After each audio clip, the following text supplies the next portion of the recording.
Mga kabanag-banag, niya may mga pagwali nga inampaw kasa lang agi gamay kayog sulod nga matod pa sa mga pastoratoy ng kagawasan mo hinungdan nga ang mga tao balingag. Mahinungdan ang kagawasan gihimong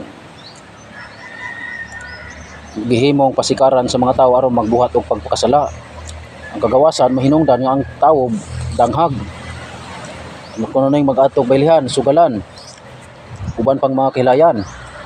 So muna ang mga katarungan nga inampaw kasa lang agi gamay kay sulod. Muna'y katarungan ni Martin Luther. So pananglitan ron kanang karsada diha sa unahan kay mao man ay kagawasan sa mga sakyanan kay diha man moagi. Pananglitan ron kanang sakyanan kung mahulog na sa pangpang imo din kasaban ng kasada kay mao may kagawasan sa sakyanan, dili driver mo idanghag. So malibay biya ta nga daghang magsangyaw ginamit ang Biblia kay ang Biblia giya sa kaluwasan, pero ang Biblia kung sayo po nimo pagsasabot giyas kalaglagan. May pay habal-habal mahulog sa pangpang, di ba ang madugta lawas ra sa driver. Pero kung ang Biblia imo sinayopon pag sayop, kung magsangyaw ka imo sinayopon, ang madugta ana lawas og kalag.